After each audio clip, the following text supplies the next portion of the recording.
Welcome to copics channel, 1-minute teaching video so you can just practice right after watching. In order to draw eyes after sketching with blue color, I firstly outline the lash by color pencils as it will make the eyes look softer. I personally do not use black color so that I can add bright color to the lash. I only add black color later at both left and right tips of the eyes to increase the sharpness. I would recommend you to use color pencils that has hard tips to avoid the chance of smudging.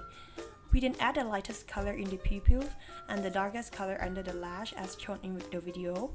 The rest is more about playing around with the color. Then you need to put the shadow in pupil as well. Even though I forgot to record it, basically you just use gray, blue or purple and paint it in half top of the inner eye part.